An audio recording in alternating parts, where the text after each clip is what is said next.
In today's contentious reviews... Oh, it's two contentious reviews. Right. Once Upon a Time in Hollywood. Worst movie of the decade. Yes or no? I'm going to say a big, emphatic no. For me personally, it was the best film of 2019. Yet again, another home run by Quentin Tarantino. I mean... What exactly made it a home run? I'll tell you what made it a home run. Okay. It's the fact that we got to live vicariously through the lens of what life would be like in Hollywood, being a star in the late 60s, getting to do their day-to-day. We saw Brad Pitt driving around for 30 minutes. It is not 30 minutes. And Okay, 27. Yeah, funny. 27. You have to remember that not every film needs to be the same. You can do different styles of telling a narrative. True. You know, the idea of seeing There still needs to be a plot that's engaging, and there was none of that here. It all depends on how interested you are in whether it be the period of the late 60s, how interested you are in the glamour and the industry of Hollywood, and how interested you are in the characters that Tarantino's written. Think of like Inglourious Basterds, right? You could argue, oh, he could have just made it historically accurate. No. I don't have an issue with it being historically inaccurate. Spoilers here. Yeah. Yes, at least. Spoilers. You've got to have a cohesive narrative. You've got to have some kind of story arc from start to finish. Like, that's the beauty of a movie. A movie has a self-contained story, and that's why a lot of people gravitate towards films as opposed to, like, TV episodes. Because in a lot of TV episodes, you've got filler. Like, a lot of them start out strong, especially, like, pilot episodes and all that. But they kind of lose their way. You know, they, so to speak, jump the shark after a few seasons, and then they have to find a way to, like, tie it all together with few exceptions, like, notably Breaking Bad. That was a very, very strong series. But most of them, like Prison Break. You know, they spent the whole first season trying to get out of prison, and then they did, and then it continued on for like a few more seasons. Like, what's the point? I get what you're saying, that, you know, if it becomes tedious and boring if it just drags on.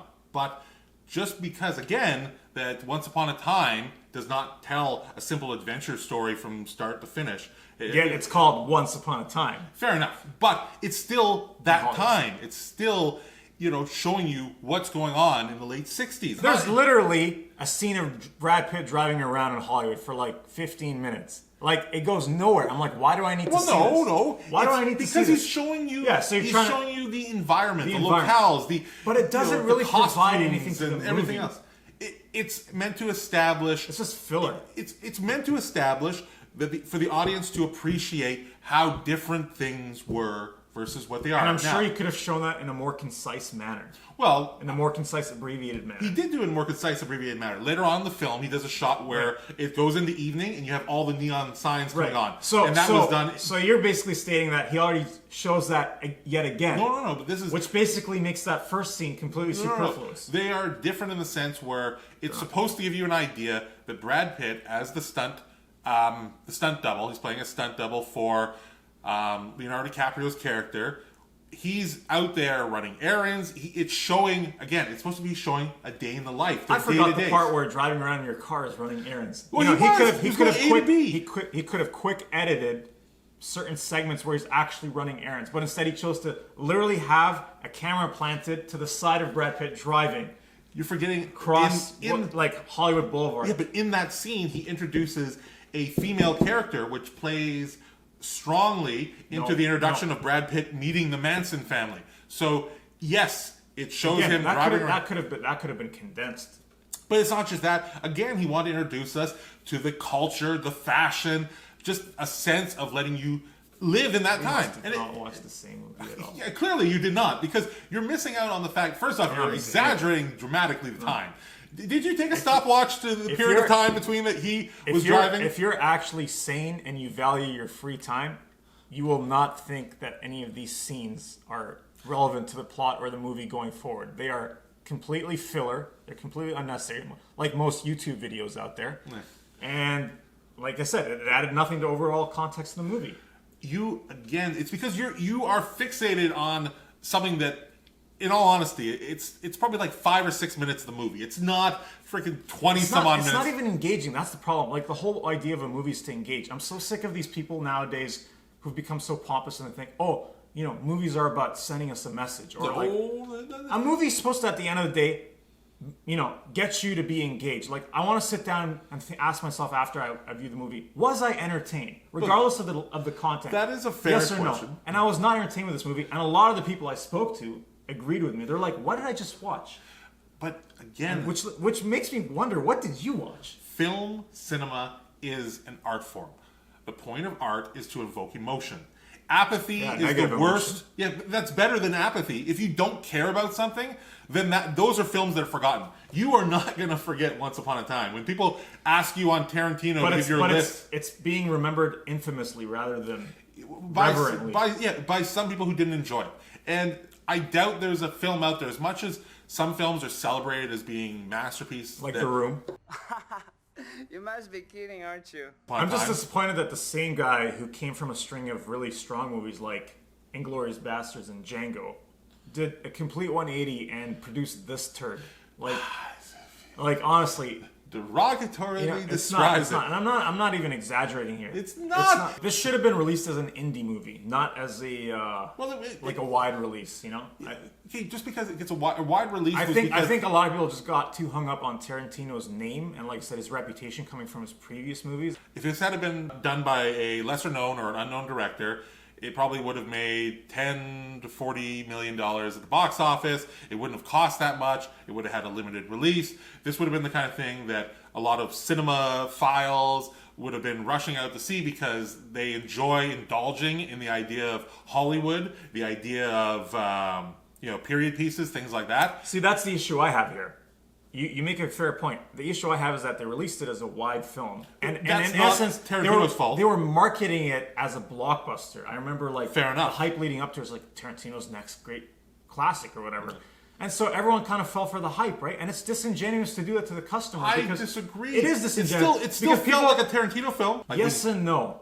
Like, maybe the last act with the Manson family members, that felt like classic Really? You didn't think, no, the dialogue the rest of it was, with... it was very jarring, tonally and visually. It was just way different. It was, first off, brighter, and like I said, I guess because he's in, trying to recapture 60s Hollywood, a time when it was, considered the golden age. Right?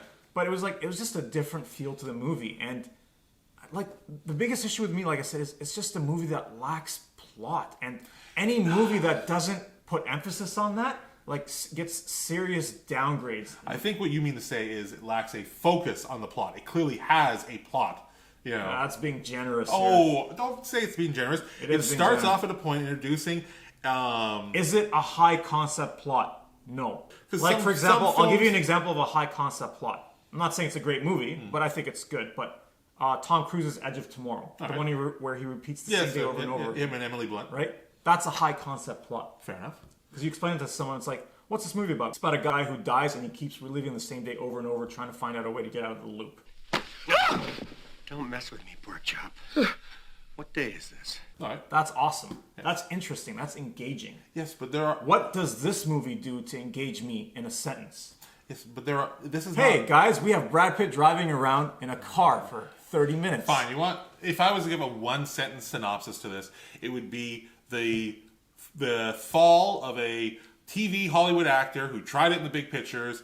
He didn't have the success he wanted. He tries to make a comeback. He does to a degree, and along the way, Sharon Tate is his neighbor, and the Manson family tries to kill her, and he gets caught in the middle. There. Two things wrong with that synopsis. I'm being generous here. First off, holy run-on sentence, Batman. Holy, float like a butterfly and sting like a bee. Yeah. Second problem is, Second problem is there was no mention of Brad Pitt, who arguably has more screen time than Leonardo DiCaprio. He's being billed as a supporting actor. When you're driving around in a car for 30 minutes, you have... Again, with 30 minutes. It's not like it's a one stretch. It's like a few minutes here, a few minutes there, and a few minutes there. Again, referring to the streak of Tarantino films. Did you notice that they have been changing and evolving? Hateful Eight is nowhere the same as Inglourious Basterds. This is simply a further shift in the type of storytelling he wants to do. And by type, I don't mean the subject matter, I mean the means by which he does it. So he's trying to tell a bunch of smaller stories and give them all their little due. Like, for example, you don't... He tried to Pulp Fictionize this movie. Oh, don't say that. You can't say that about the guy who does Pulp Fiction. But it's not as successful. He's not at all doing Pulp Fiction. Pulp Fiction was a once-in-a-lifetime type achievement. This one is It's a very, very No. it's a very, very like loose knockoff attempt. I would not at all compare this to Pulp Fiction. If I was to compare this to any of his other previous works, I'm not saying it I is would- Pulp Fiction. I'm saying it's almost he's It's trying not. to Pulp Fictionize He's it. not. The one I would Because compare he's this trying to. he's trying to integrate various stories. Yes. He's got Brad Pitt's arc. He's got Leonardo DiCaprio's arc. Okay, what about he's got Glorious Sharon and Tate's Glorious arc, Bastards? You have Brad Pitt's which all go arc. nowhere, by the way. We have Brad Pitt's arc. You have I can't remember the actress who plays the. So you can't remember the actors because he wasn't that interested in the movie. Inglourious Bastards. Yes. Anyway, the actress who plays the French Jew. You have Christoph Waltz's character's arc. You have the German sniper. You also have Those were all like cohesively tied together at some point. Like.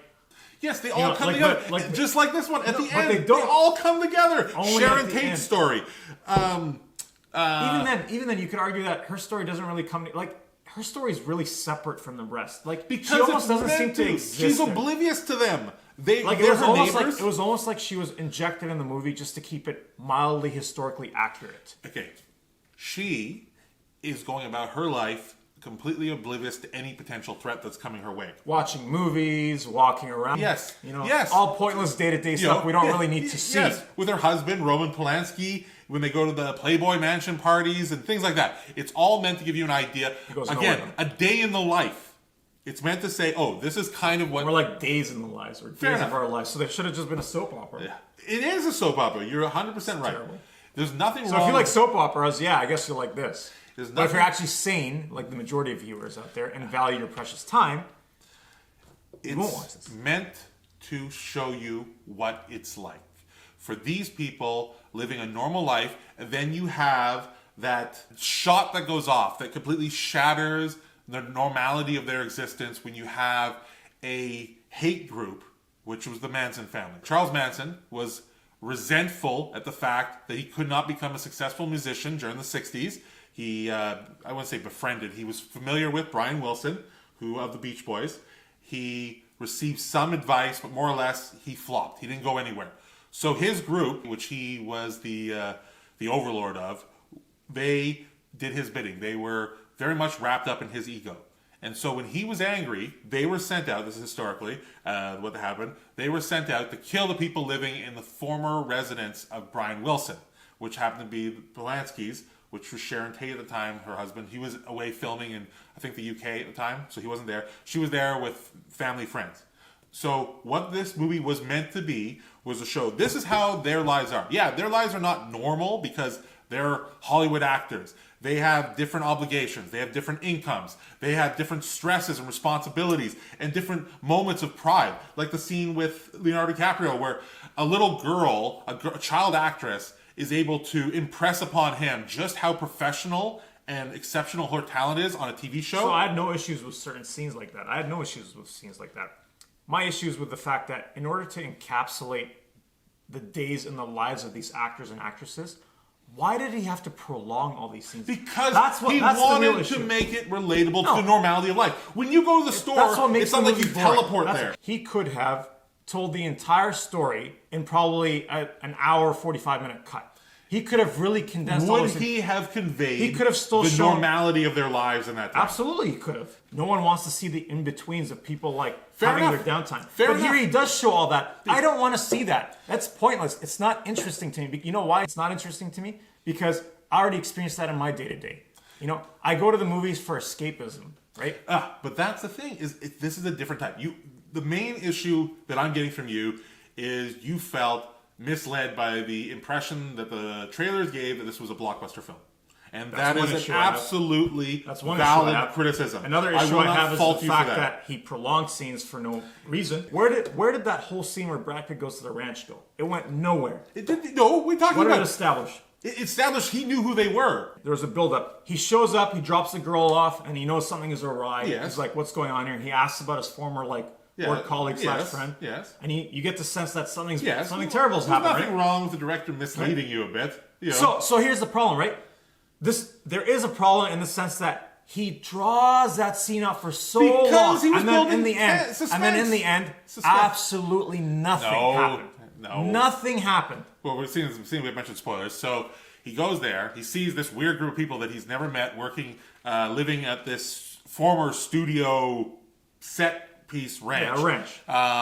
And the owner caretaker, he can't find them. He gets worried because he thinks these people are exploiting the guy or may have done something horrible to him. So he eventually finds out the guy's fine. He was just having a nap. Eventually. After he's been sleeping with a whole bunch of like 20 years something, or maybe even younger. They already kind basically of he's trying to Hugh Hefner. Well, he's letting them stay there for sex. So that the old man who owns the place. He's a pimp. Yes. Well, I don't know that. He's not really pimping them out. He's just sleeping with them. Anyway, so anyway, he finds out. But not only that, not does he find out the guy's okay. The guy's pissed that he's the guy. I can't remember the actor now. Anyway, who owns the ranch is pissed at Brad Pitt, his character, for disturbing him because he was having a nap. And so Brad Pitt's like, okay, fine, whatever. You're good with this? Shit, I'm out of here. That's kind of the way he deals with it. He goes to leave. Then things get confrontational.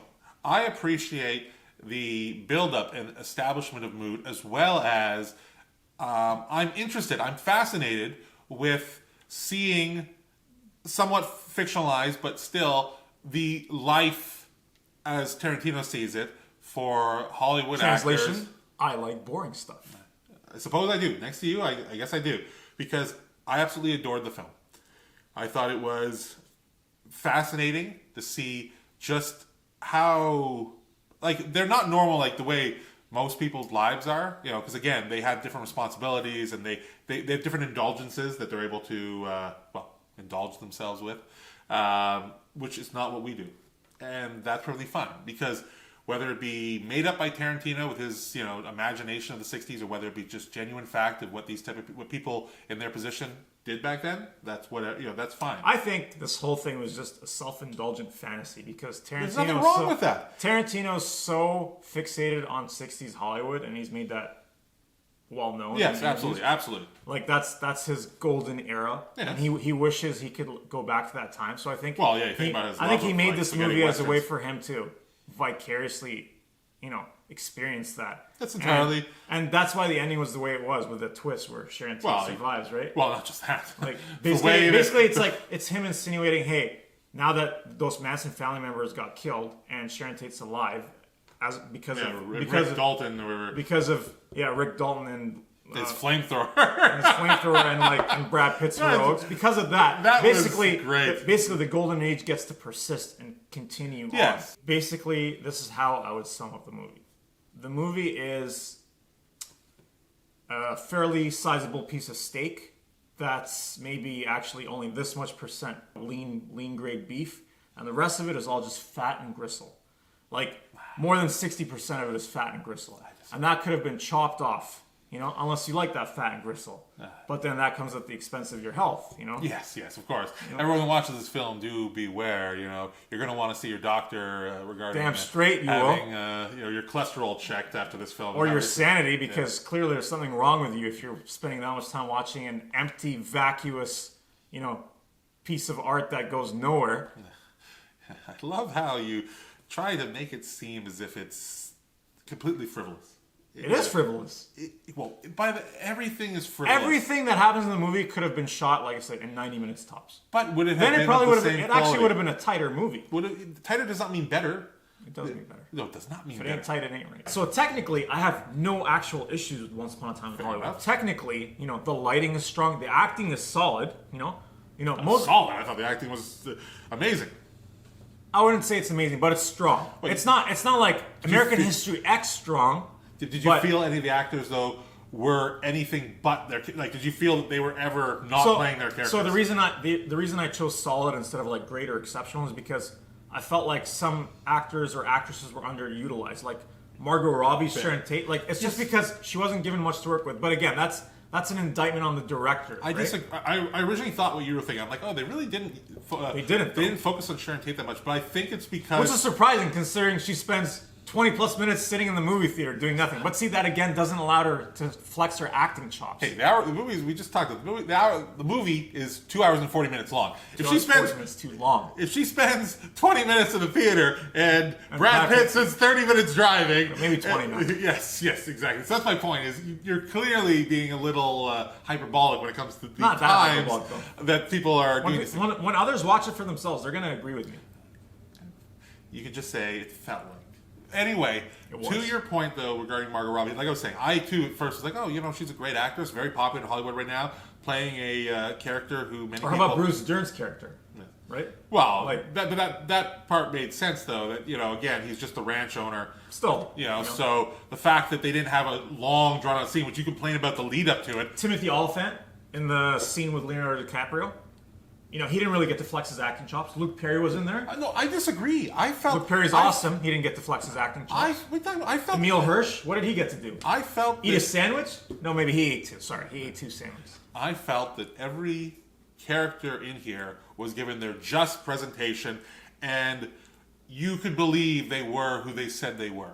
No one in here felt bizarre and weird. Everything's just too drawn out. It's almost like an amateur took a very, very, very long cut. But they're shot and they edited well. it really, really like minutely. They're shot well. It lets you. Just because it's beautiful doesn't mean that it has to linger for so long. Well, that's not my beauty. I'm just saying the mood that he establishes in each scene. Like when Cliff Booth comes home and he feeds his dog, and how it's like the average person when they have a pet. You know, the That's animal's exactly very the problem. enthusi- It's like the average person can relate to it, and it's completely unnecessary because I don't want to see what the average person's these doing. characters. It's just like reality TV. If I wanted to watch the average person, I just watch reality TV. So since we've agreed that it's one of the worst movies in the last 10 years, Sad what was film. your favorite scene in the film? I really liked the.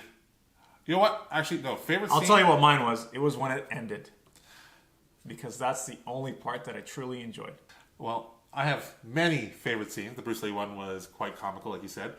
But my favorite scene would probably be Rick Dalton when he's acting out as the villain on a Western, a 1960s Western television show. And he acts the hell out of the character to such an extent that the entire crew, along with his fellow actors and actresses, are in like shock. They're like thinking to themselves, why is this guy doing this and not working the silver screen? That scene where it shows that as a actor, his character is not done. Like he was up until then leading into a decline for his character where he was feeling down and depressed on himself, thinking about what he missed and not what he still could do. And I really liked how that was almost like a redeeming moment for his character where he realized I still can do more. And then the ending was hilarious. The ending was the best part. I'm glad we can actually agree on that. Except, yeah, but when you say the ending, you make it sound as if the credits rolling was what you enjoyed. Yeah. Oh, I'd say maybe the last 5 seconds because then the realization that this painful movie finally is coming to an end. You know, it sinks in. You're like, thank God I can actually move on with my day now and get on with the rest of my life, you know, and not have to devote any more time to this sad, meaningless movie. Sad and meaningless. Is that what it is? It's really unfortunate that he did waste his time on this because, you know, it then only leads to you, our honored viewers, having to waste your time hearing his irrelevant dribble that comes from his mouth, the tripe that his opinion really is on this, because clearly Or he missed rational this. logic for those of you who are actually seeing things clearly Well, the insane and not would through a say- distorted lens like this guy. Well, right the here. insane would call a sun rising in the middle of the night in the color of purple saying is right, and clearly he's just too many knocks on the head. Clearly, Remember the part where I said that the movie had a lot of scenes that went nowhere? Kind of like his last bit right there. Oh, wow. That went absolutely nowhere. Wow. And with that, that's all we have for today's segment. We hope you enjoyed it. Until next time, for another session of Contentious Reviews. You mean 2 contentious reviews? Right, 2 contentious reviews. Yes, please do subscribe to our channel and give us a thumbs up, and also leave a comment below. We'd like to know what you liked about what we had to say, as well as what you hated that we had to say, because those are the things that Rambling. that's me. All right. Kind of like the movie. No, not like the movie. No.